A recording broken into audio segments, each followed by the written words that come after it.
Muy bien, bienvenidos y bienvenidas a una nueva entrega de su seminario de comprensión y producción de textos de la Universidad del Valle. Yo soy el profe Farid Abudoyos y en la ocasión de hoy voy a poner a su disposición un material introductorio en la teoría de la enunciación. La idea es que a través de él construyamos los cimientos, los fundamentos, a partir de los cuales vamos a edificar un conocimiento profundo de la dinámica social enunciativa.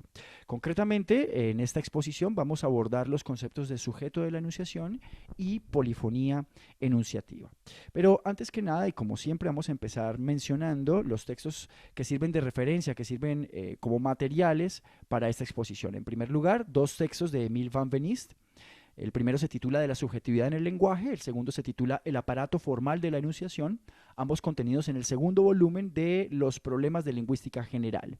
En segundo lugar, tenemos dos textos de Marisabel Filinich. El primero se titula Conceptos generales en teoría de la enunciación y el segundo se titula El sujeto de la enunciación, ambos contenidos en su libro Enunciación. Y en tercer lugar tenemos un capítulo de la profesora María Cristina Martínez Solís titulado La situación de enunciación, el cual está contenido en su libro Estrategias de lectura y escritura de textos, perspectivas teóricas y talleres. Particularmente para este tercer caso, en nuestro repositorio digital tenemos disponibles tanto el capítulo independiente como el libro completo, por si desean profundizar sobre el tema. Bien, vamos a iniciar esta experiencia viendo un video. La idea es que compartamos un video y que lo observemos con una mirada nutrida con esos distintos conceptos que hemos ido obteniendo a lo largo del seminario. Básicamente, como verán, es una recreación de la pequeña fuga en sol menor, interpretada, la pequeña fuga en sol menor de Johann Sebastian Bach, interpretada por Stephen Malinowski. Y como verán, la principal particularidad de este audiovisual es que aquí la pequeña fuga en sol menor de Bach ha sido transcripta utilizando el método de barras. Entonces, sin más, les dejo con el video.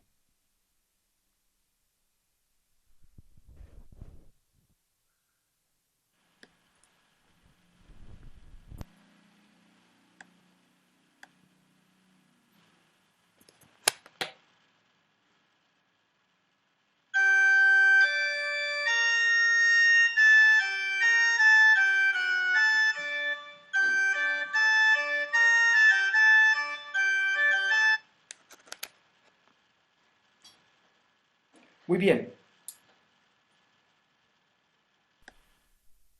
muy bien, les ruego disculpen la interrupción.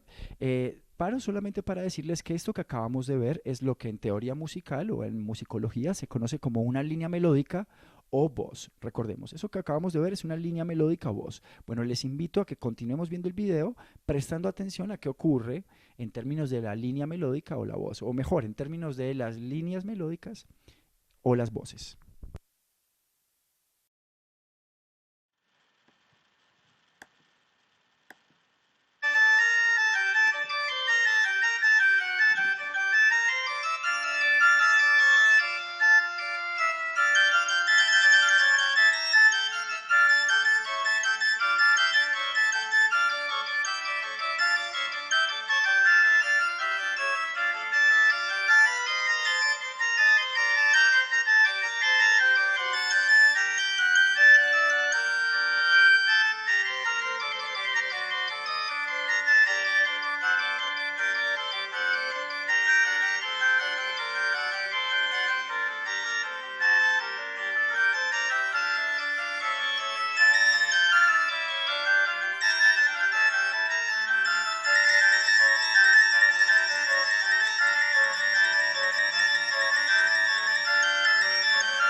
Muy bien, compañeros y compañeras, a propósito, para quienes quieran seguir profundizando sobre Johann Sebastian Bach, para quienes quieran volver a ver este video, tanto en la descripción del video como en las diapositivas van a encontrar un link que les dirige directamente a esta interpretación.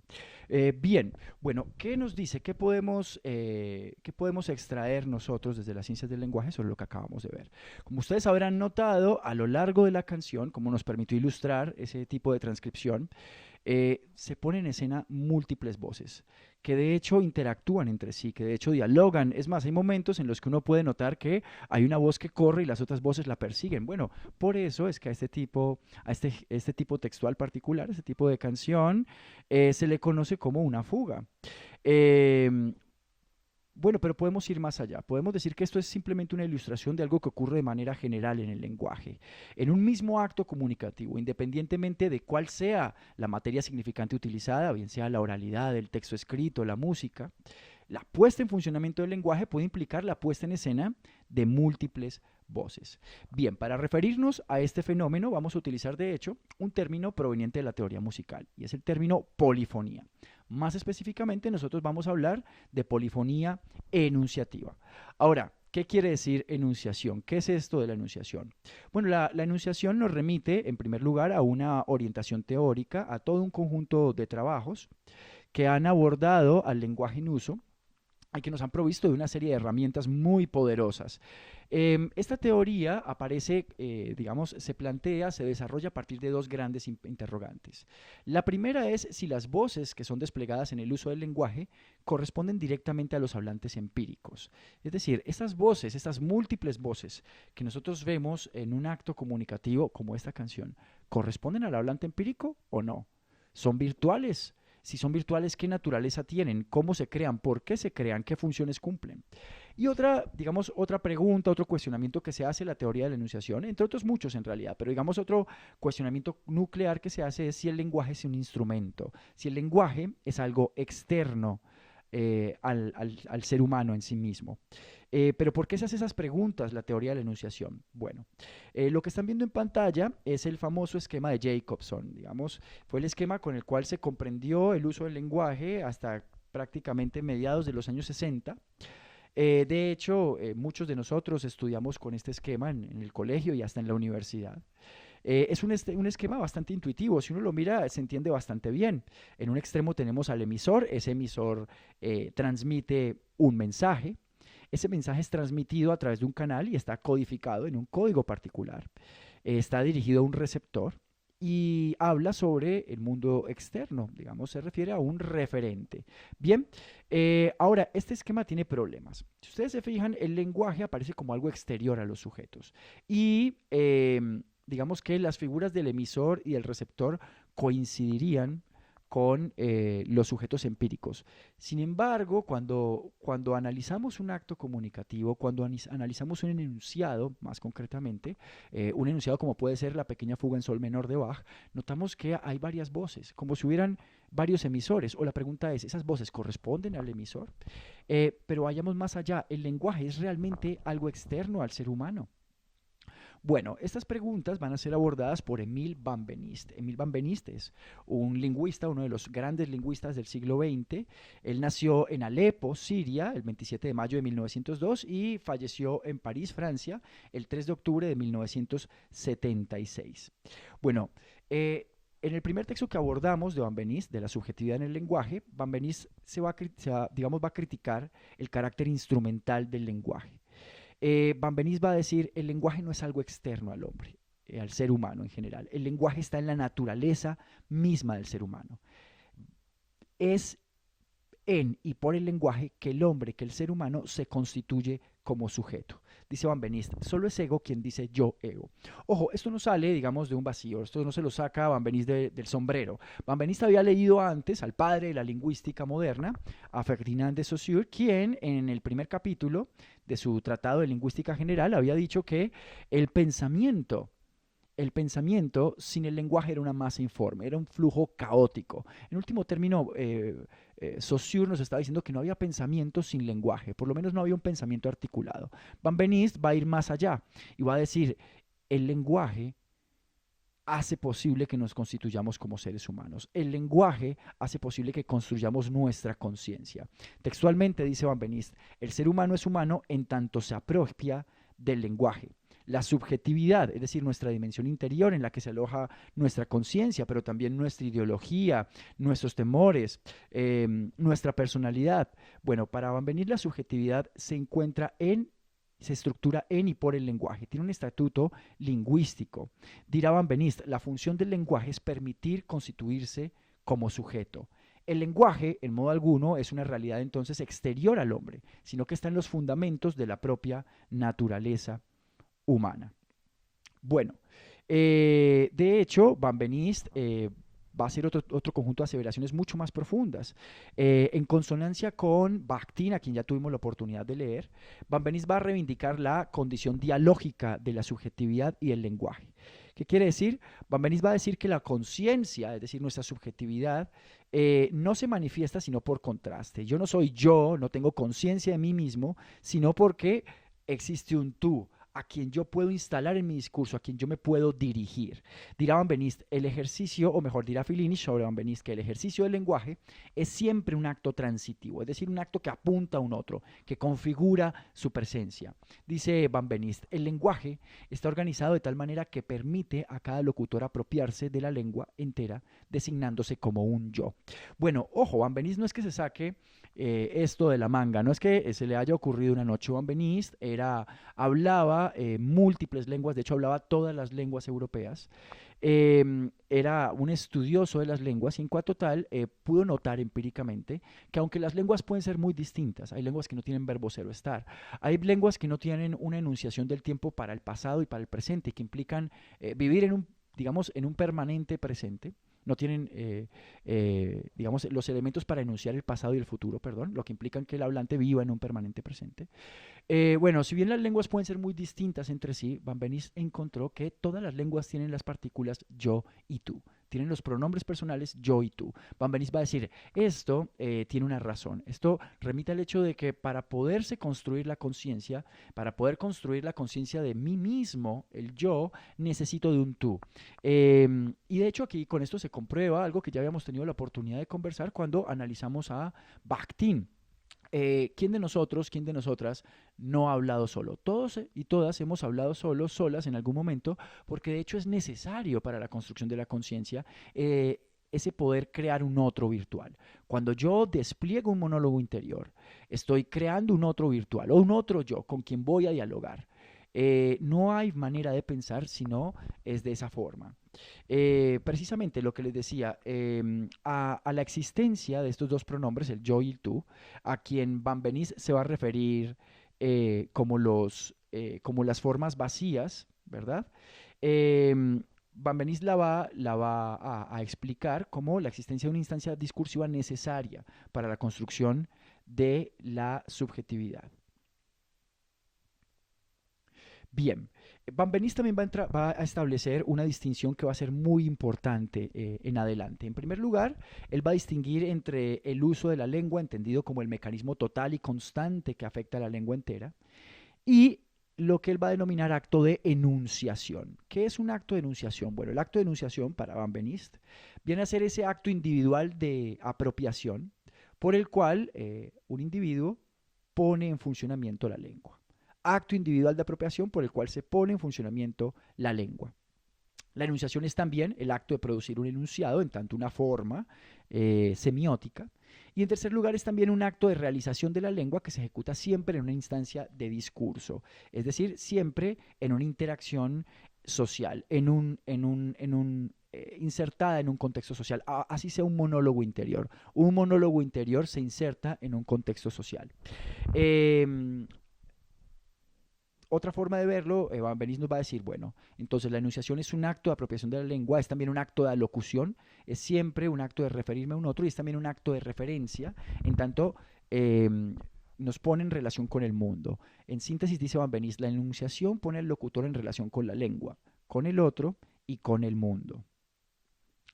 De hecho, Van Benist va a notar que cuando se hace uso del lenguaje, quedan en el enunciado marcas de ese acto de apropiación, quedan marcas del sujeto, quedan marcas de la subjetividad en el enunciado. ¿De qué forma? Bueno, mediante una serie de formas lingüísticas que ustedes pueden ubicar fácilmente en el enunciado. Esto va a sonar raro, no se preocupen, pero ahora lo vamos a ver ejemplificado, así que lo van a entender mejor. En primer lugar tenemos los indicios de persona, es decir, los pronombres personales, como el yo y el tú. En tercer lugar tenemos los indicios de ostensión, los demostrativos, como ese, ahí, aquí. Y con ello las formas temporales, todas aquellas formas, partículas que indican el presente de la enunciación, es decir, el aquí y el ahora, desde el cual se narra, se argumenta, se describe. Las funciones sintácticas en relación con el alocutario, por ejemplo, la interrogación, la intimación, la aserción. Y por último, las modalidades, que por ahí ustedes todavía no entienden el concepto de modalidades, pero hacen referencia a digamos, las modalizaciones.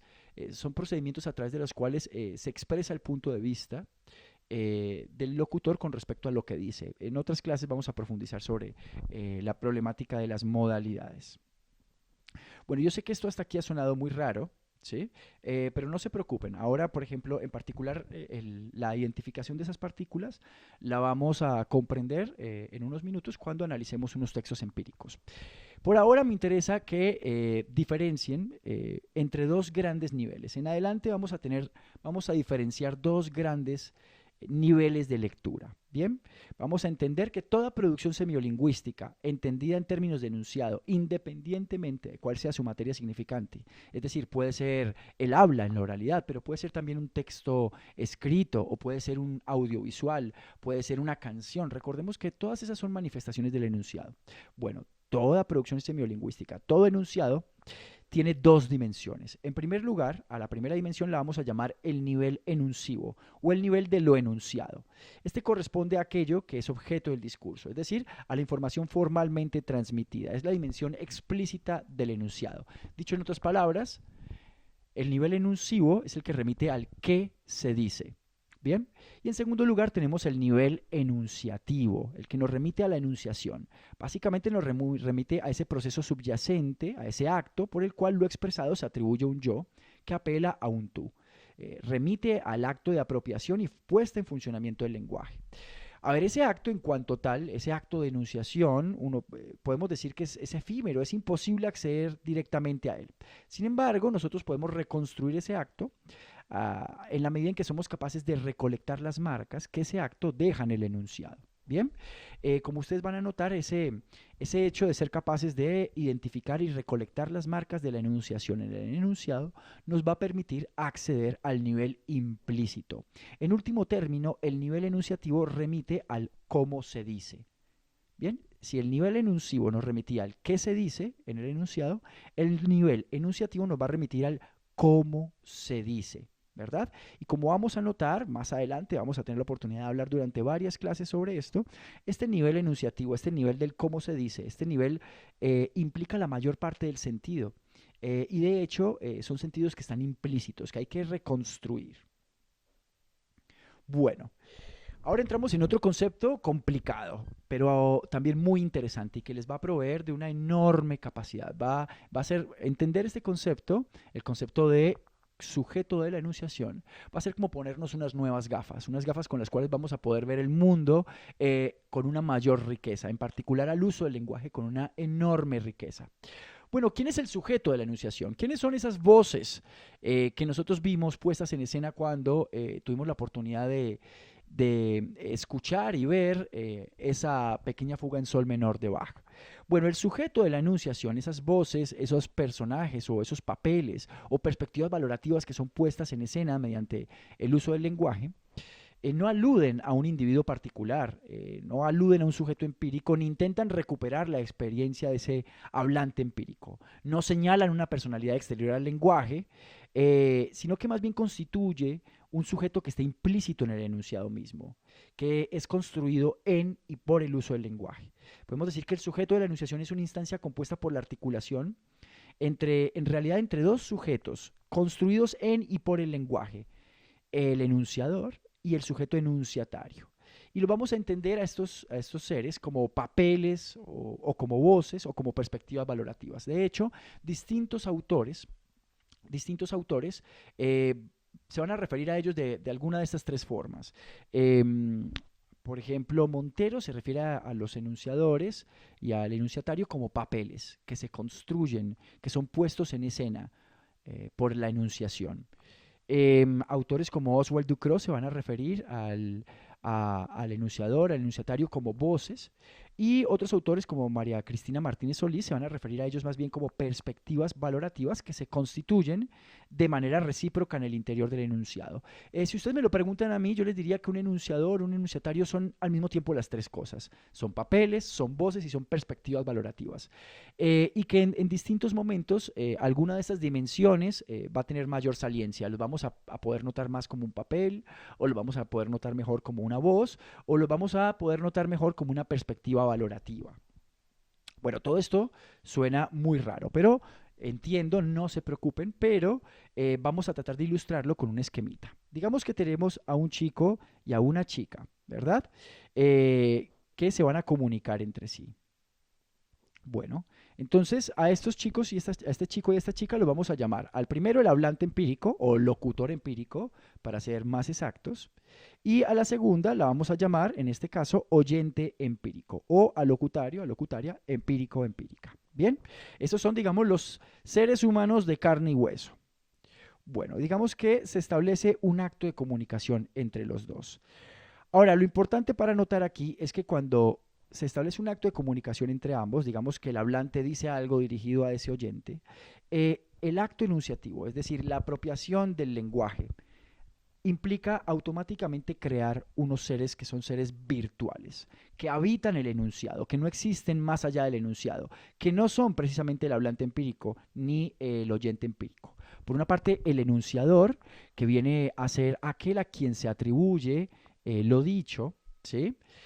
Son ese ser o esos seres, porque se pueden poner en escena varios seres que toman la palabra, que ejercen papeles, que se posicionan desde ciertas perspectivas valorativas.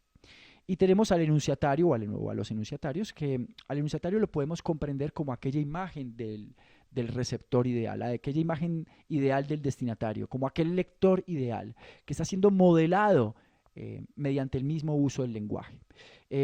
¿Cómo entender esto del enunciatario? Bueno, todos nosotros, ¿cómo entender esto del enunciador y del enunciatario? Cuando nosotros les propongo realizar el siguiente ejercicio mental. Cuando ustedes hablan con sus amigos, ustedes construyen un personaje de sí mismos, ¿verdad? Y ese personaje tiene un carácter, tiene una manera particular de hablar, tiene un cierto léxico. Ese personaje tiene un ritmo, tiene un tono. Ahora, cuando ustedes hablan con sus padres, ¿ustedes construyen el mismo personaje? No. Ustedes ponen en escena un personaje completamente distinto. Es decir, ustedes construyen enunciadores distintos. Al mismo tiempo, nosotros cuando nos dirigimos a un otro, siempre, digamos, construimos una visión, una imagen virtual de cómo podría ser o cómo debería ser ese otro. Construimos, digamos, una imagen del lector ideal, del lector que esperamos. Ese lector puede, digamos, coincidir o puede identificarse plenamente con el oyente empírico, como puede que no.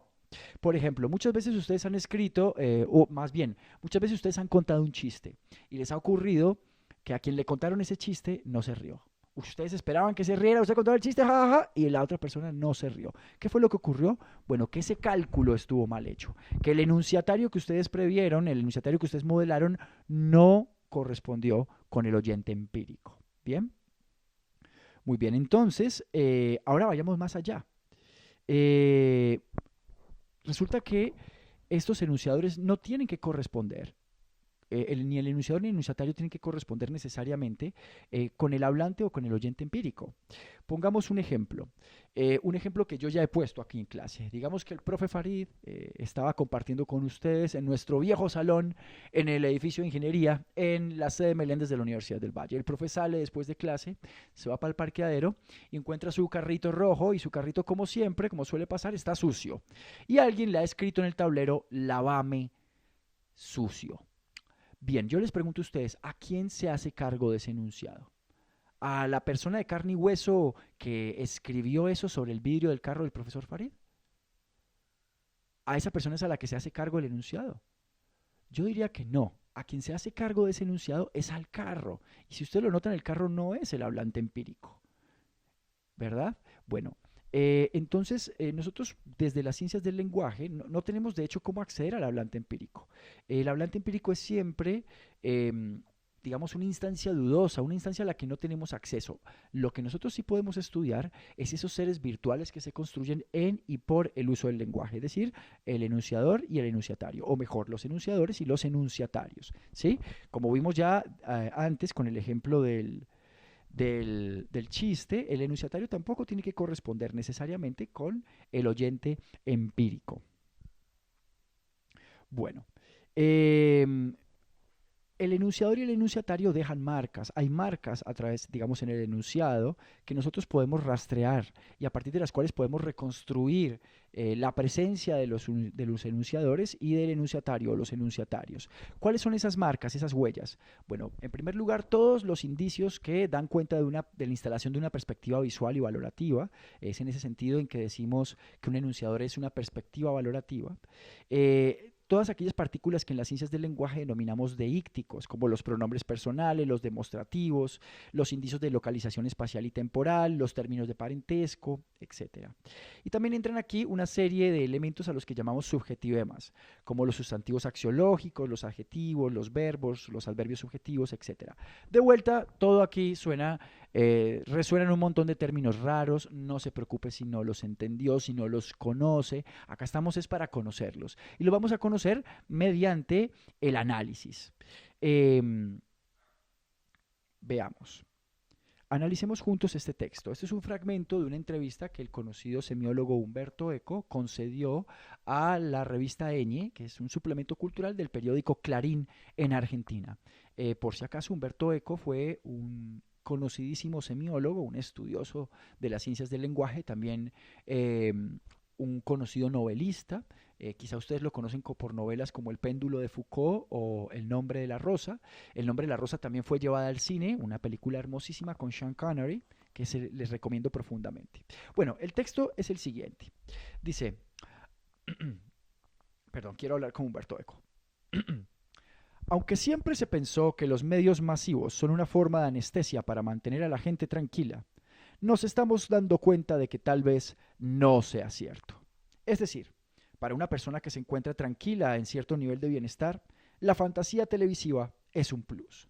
Pero para quien no tiene comida ni auto, no es un sueño, es una provocación. Por eso, los más media, que parecían instrumentos de control social, pueden ser al mismo tiempo instrumentos de estallido de conflictos sociales. Muy bien, les voy a proponer que analicemos este fragmento, analicemos este enunciado, utilizando las herramientas que hemos obtenido hasta ahora. Bien, eh, así que vamos a empezar diferenciando fragmentos. Tenemos un primer fragmento, el fragmento que va desde que inicia el párrafo hasta la primer coma. Dice así: aunque siempre se pensó que los medios masivos son una forma de anestesia para mantener a la gente tranquila. Bueno, es importante. Recuerden que ya no estamos en el nivel de la lectura literal, ya no estamos en el nivel del contenido, de qué dice el texto, sino que estamos en un nivel mucho más profundo. Ahora nos vamos a fijar en el cómo se dice. Y a partir de cómo se dice vamos a diferenciar a esos seres virtuales que son puestos en escena mediante la enunciación. Este primer fragmento dice, aunque siempre se pensó que los medios masivos son una forma de anestesia para mantener a la gente tranquila. Les invito a que se fijen en ese se pensó. Tenemos aquí una conjugación en tercera persona, se refieren a ellos, a esos. Y más concretamente podemos, si nos imaginamos al acto comunicativo, a la enunciación como una puesta en escena, podemos imaginarnos que se está poniendo en escena a un primer enunciador. Es un enunciador colectivo. Ese enunciador colectivo viene a ser el sentido común, lo que todo el mundo dice, la opinión general, eso que los griegos llamaban la doxa, ¿verdad? Fíjense, aunque siempre se pensó que los medios masivos son una forma de anestesia para mantener a la gente tranquila. Bueno, ahí tenemos un primer enunciador. Como ven aquí en nuestra diapositiva, ese enunciador lo vamos a llamar E1. Su característica va a ser la enunciación en tercera persona y lo identificamos con el sentido común, lo que los griegos llamaban la doxa. Bueno, muy bien, continuemos.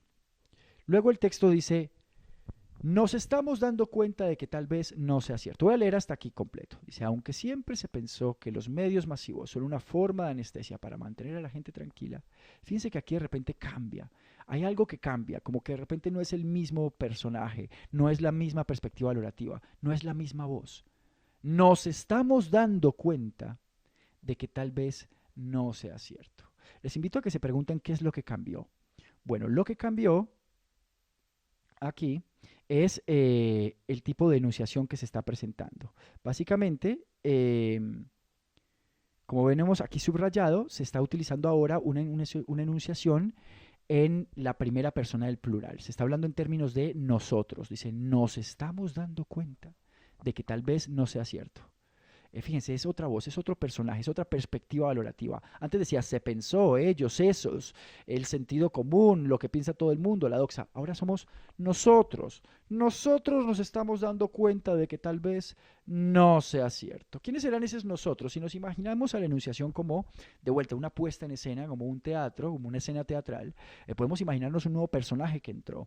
Yo diría que este nuevo personaje, este nosotros, un enunciador colectivo, son nosotros los intelectuales. Nosotros los intelectuales nos estamos dando cuenta de que tal vez no sea cierto. A propósito, ustedes verán aquí en la diapositiva que yo he dicho, bueno, a este enunciador lo vamos a llamar E2, es un enunciador plural y utiliza el nosotros exclusivo. ¿Qué es esto del nosotros exclusivo? Esto da para que diferenciemos dos tipos de uso del nosotros que se pueden hacer. Hay un tipo de nosotros al que se denomina el nosotros inclusivo, que es aquel nosotros que incluye tanto al enunciador como al enunciatario, como al auditorio. Por ejemplo, cuando el presidente sale en cadena nacional y dice, ciudadanos, nosotros somos Colombia, nos convoca el amor a la patria. Bueno, como notarán, ese nosotros incluye tanto al enunciador que está construyendo el presidente como a su enunciatario, a su enunciatario entendido como la ciudadanía en su conjunto. Y hay otro tipo de nosotros que es el que se denomina nosotros exclusivo, que es un nosotros que no incluye al auditorio, incluye al enunciador y a un grupo de pertenencia que él está construyendo, modelando, pero no incluye al auditorio, no incluye a los destinatarios. Por ejemplo, imaginemos un fragmento que dice, usted no sabe lo que dice, nosotros los científicos sí podemos hablar desde el saber sobre la pandemia. Bueno, ese segundo tipo de nosotros que no incluye al interlocutor, no incluye al enunciatario, es el nosotros exclusivo, que es precisamente el nosotros que estamos viendo en este segundo fragmento del texto que estamos analizando. Entonces hasta aquí tenemos identificados dos enunciadores distintos. Al primero lo llamamos E1, lo caracteriza la enunciación en tercera persona, dice, se pensó. Y el segundo enunciador lo hemos llamado E2, es un enunciador plural y utiliza el nosotros exclusivo. Y si le ponemos una etiqueta, le ponemos un nombre, yo lo llamaría nosotros los intelectuales. Muy bien, continuemos. Veamos el siguiente fragmento, este fragmento que tenemos en rojo. Dice, es decir, para una persona que se encuentra tranquila en cierto nivel de bienestar, la fantasía televisiva es un plus. Pero para quien no tiene comida ni auto, no es un sueño, es una provocación. Por eso los más media, que parecían instrumentos de control social, pueden ser al mismo tiempo instrumentos de estallido de conflictos sociales. Bueno, les invito a que analicemos este siguiente fragmento utilizando las herramientas que hemos visto hasta ahora. Estamos hablando del mismo personaje, la misma voz, la misma perspectiva valorativa está siendo puesta en escena. No. Y de vuelta, el primer gran indicio es notar los pronombres personales. Veamos en qué pronombre personal se está enunciando en este caso. Dice, es decir, para una persona que se encuentra tranquila en cierto nivel de bienestar, la fantasía televisiva es un plus. A ver, me pregunto, aquí se está enunciando desde la primera persona, se está diciendo yo, no se está diciendo yo, o ni nosotros, ni en la primera persona del plural. Se está enunciando desde el tú. Es decir, para una persona que se encuentra tranquila, no, tampoco se está enunciando desde el tú. No se está diciendo, tú dices que, se está enunciando en tercera. Se dice, no, a ver, es decir, para una persona, no, tampoco se está enunciando en tercera persona. Bueno, este tipo de enunciación que tenemos acá, este tipo es lo que denominamos una enunciación impersonal. ¿verdad? Si ustedes se fijan, ese es un tipo de enunciación que es muy común en los textos teóricos, en los diccionarios, en las gramáticas, en las leyes. De hecho, si ustedes han tenido la oportunidad de leer el texto, la novela 1984 de George Orwell, que a propósito les recomiendo, es una de mis novelas favoritas en la vida. Bueno, en esa novela George Orwell pintaba un mundo disutópico, parecido un poco a este mundo en el que estamos ahora. Eh, en ese mundo distotópico futuro, él vive en un superestado, hay un gran estado que domina una extensa región de Europa y ese estado se llama INSOC.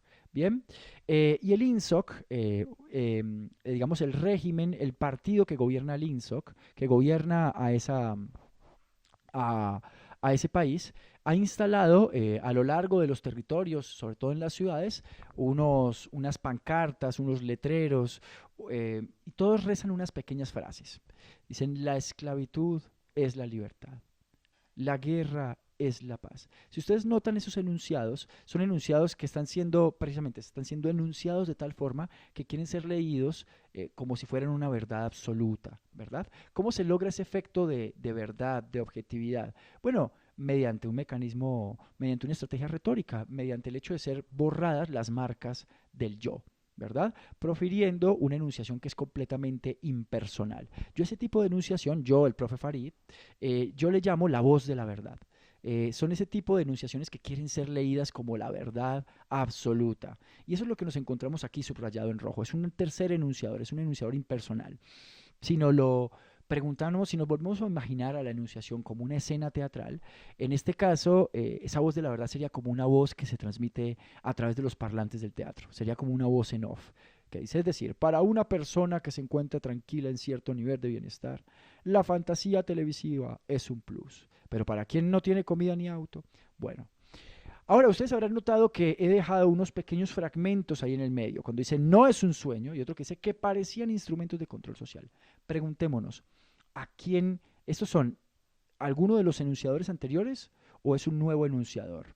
Bueno, en donde dice no es un sueño, está ocurriendo algo muy particular. Fíjense que hay un no. Es un no que está, digamos, se lee, se permite interpretar como que está discutiendo con alguien. Y en efecto, eso es lo que se llama un no polémico. Este no, este tipo es una negación polémica. Este no es un no que está negando algo que antes se le atribuyó a un otro, ¿verdad? Se está negando, es una marca de ese otro, de esa enunciación en tercera persona de ese otro al que habíamos llamado el sentido común o la doxa. Fíjense que acá es como un eco que estamos viendo de diálogo y más bien de discusión con ese otro enunciador, con ese otro personaje. No es un sueño, es una provocación. Y más adelante podemos ver que reaparece ese E1, esa enunciación en tercera persona, que parecían instrumentos de control social. Bien, entonces vimos como en este texto, ¿sí? Más allá del contenido, a nivel enunciativo, han sido puestos en escena tres enunciadores distintos, ¿verdad? Ahora yo les pregunto a ustedes como enunciatarios, a nosotros y nosotras como enunciatarios, ¿cómo se nos ha modelado en este texto? Bueno, esa es una pregunta que dejo abierta para nuestro próximo encuentro y que tendremos la oportunidad de discutir cuando nos veamos sincrónicamente a través de la sala de videoconferencias. De hecho, les doy una pista. A nosotros se nos está identificando con alguno de estos enunciadores. ¿Será que alguno de estos enunciadores está cumpliendo el rol del enunciatario? Bueno, muy bien. Les dejo. Muchísimas gracias por su atención. Este material va a quedar a su disposición en nuestro canal de YouTube, concretamente en la lista correspondiente a este curso. Y por supuesto, este video también va a ser asequible a través de nuestro repositorio digital. Que tengan una feliz tarde. Hasta luego.